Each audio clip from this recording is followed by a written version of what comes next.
Salve galera do YouTube, beleza? Bem-vindos aí hoje no Daily. Indo pro trabalho. Tá joia?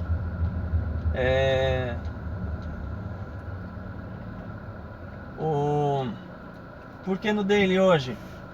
Eu queria comentar aí com a galera que me acompanha aí já. Você que não é inscrito, por favor, se inscreva. Você que acabou de chegar nesse vídeo, né? Você que já é inscrito, muito obrigado aí por nos acompanhar. Nos acompanhar porque eu falo de mim e da patroa. Você que é recém-inscrito, muito obrigado aí por se inscrever, deixar seu comentário, seu like, tá? Mas eu queria comentar um tema legal hoje aí pra galera. Não é à toa que eu tô gravando hoje no carro do dia a dia. São alguns sobre a possibilidade justamente de você usar algum clássico no dia a dia, né? Algum carrinho antigo com mais de 30 anos ou que está se tornando clássico aí, colecionável, se é possível usar ou não. Tá joia? Alguns carros são possíveis sim de se usar, tá joia?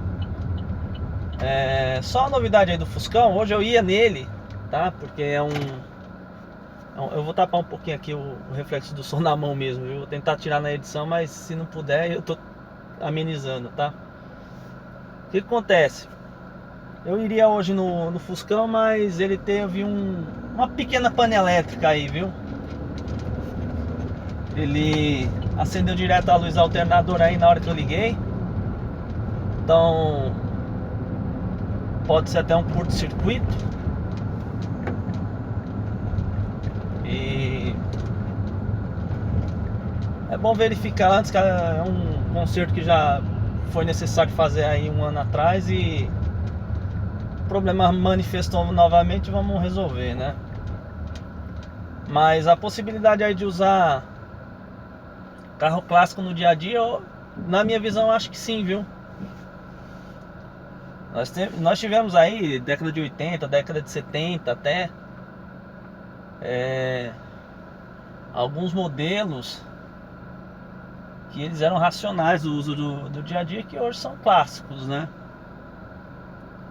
O que acontece? Assim, falando meio que no geral, não é porque eu tenho Fusca só não, dando uma comentada geral. O que acontece? As peças de desgaste desse carro, normalmente, desse tipo de carro, normalmente são um pouco mais em conta do que de um carro mais moderno, tá? Um pouco mais em conta, não necessariamente, obviamente, não sempre mais barato, mas pode você encontrar muita peça mais em conta aí, tá joia? Ou seja, a manutenção rotineira de um antiguinho pode sair um pouco mais em conta do que de um carro mais moderno. Por exemplo, do meu carro aqui, um par de pastilha traseiro dele é R$200.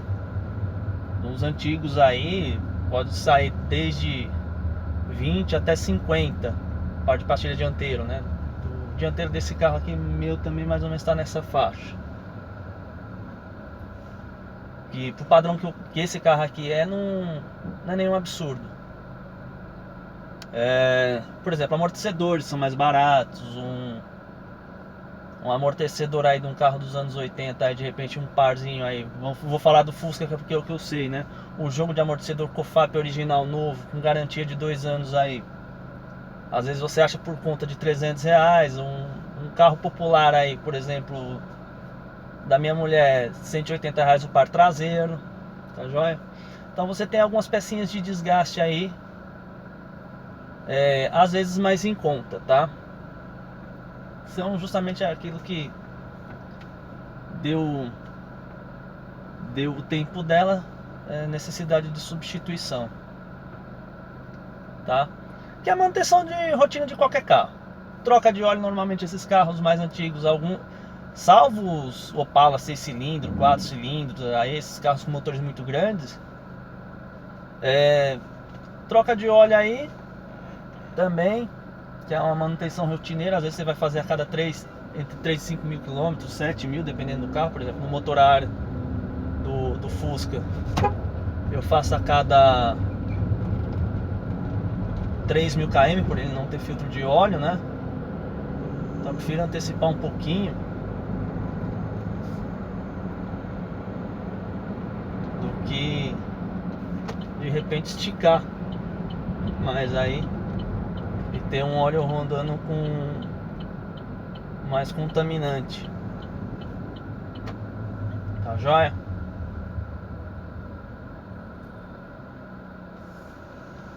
Consumo em geral para carros carburados, né?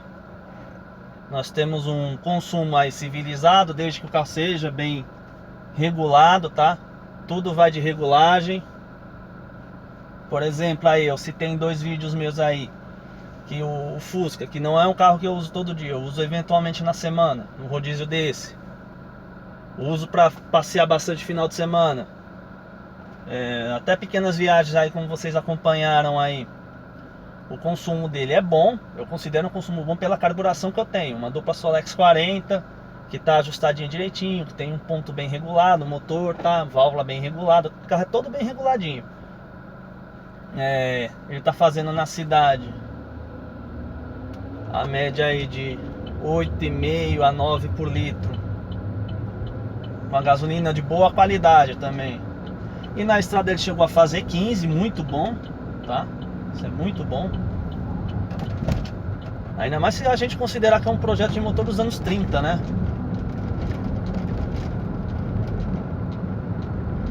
É bem satisfatório.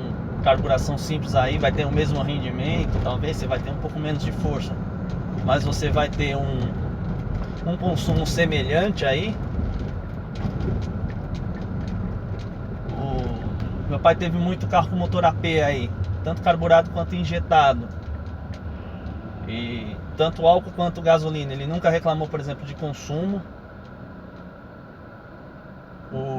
Falando do desempenho aí, uma outra exceção aí, mas se nós considerarmos a cidade de São Paulo, que tem trânsito carregado, a maioria deles vai acompanhar bem o fluxo do trânsito, independente de ser um Chevette, de ser um Corcel, de ser um Monza, Fusca. Qualquer um vai acompanhar muito bem o ritmo aqui na cidade, uma vez que a via de maior velocidade na cidade é 90 por hora. Então você vai acompanhar bem o trânsito urbano aí. Tá joia? Você pode, assim, o que seria, não diria ponto negativo, mas é por conta da época, né? Mas o que ele também não sei nem se é assim algo que deve a um carro mais moderno, né? Às vezes ele sacrifica um pouquinho o conforto, mas eu não sei tanto falar se ou deve, ou assim, por ser uma característica da época, né? Você pode, o que acontece? É raro um carro desses mais antigos aí, na faixa dos 30 anos, ter ar-condicionado. Era só os modelos mais de luxo, porque era um opcional muito caro na época, tá? Opcional muito caro. Direção assistida também era coisa de carro de luxo, então, mas é mais comum. Por exemplo, alguns Monzas da década de 80 talvez tenha, não sei, posso estar falando uma bobagem aí, mas assim, citando aí, talvez alguns Monzas tenham. Tá joia? E quanto à suspensão aí, no geral não mudou tanta coisa quanto aos carros da década de 80, na minha opinião. Assim, década de 80 até a atual, o comportamento é bem parecido. Tá joia? Câmbio automático aí também, muito raro, tá? No ano em Para de São Paulo isso faz diferença.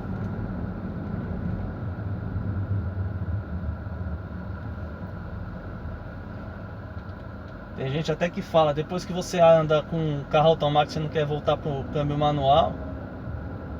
Esse meu aqui, ele é automático,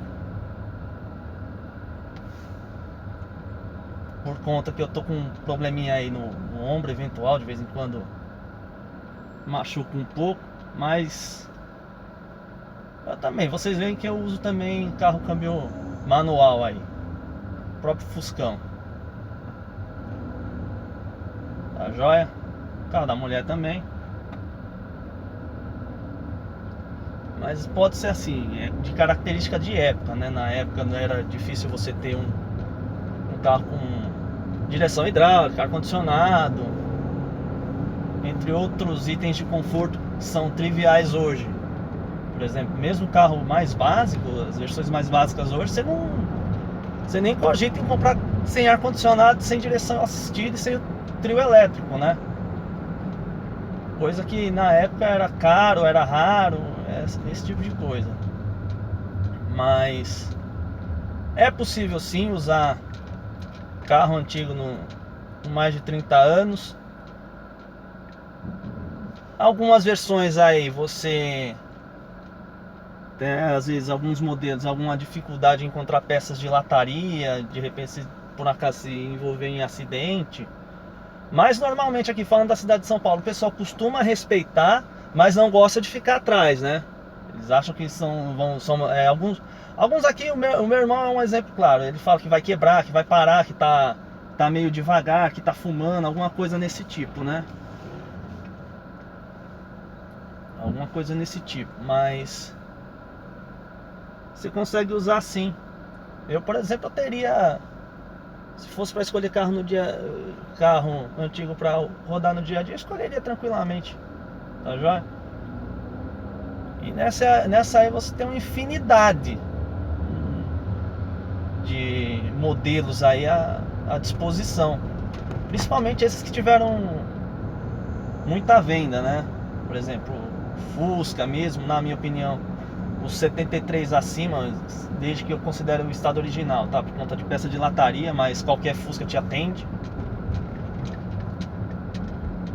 Um Chevette, Corcel, por exemplo, você teria aí um Monza. Monza gastaria um pouquinho mais de combustível, né? Mas todos eles aí bem acertados, bem mantidos, conservados aí, você usaria assim tranquilamente no dia a dia. A única ressalva é dificílimo fazer seguro. Eu não conheço quem falar, tem sei lá, um Corcel 2 que eu tenho seguro, tá? Eu particularmente não conheço. E é aquela, não deixa na rua porque infelizmente eles somem, né? A gente largar na rua aí, eles podem sumir. Beleza, galera? Se você achou legal esse vídeo aí, por favor, compartilhe aí no seu Facebook, WhatsApp, Instagram, com seus amigos. Comenta, compartilha, se inscreve no canal se você está chegando agora. Se você já é inscrito, muito obrigado. Se você não é inscrito, por favor, se inscreva. Tá joia? Nos acompanhem aí. Videozinho um pouco diferente, com outra viatura, né? Mas o foco aqui é o Fuscão, tá? O foco é o Fuscão. Vamos resolver esse BOzinho de elétrica aí. Porque assim, o carro tá funcionando normalmente, só que ele acende direto a luz do alternador. Eu fico com medo de repente ser um curto-circuito e nessa aí ou agravar o problema, ou então de repente algo pior, até o carro até chegar a pegar fogo, né? Tá já, galera. Pra você que tá assistindo aí o vídeo, muito obrigado. Um abraço aí a todos e até mais. Falou!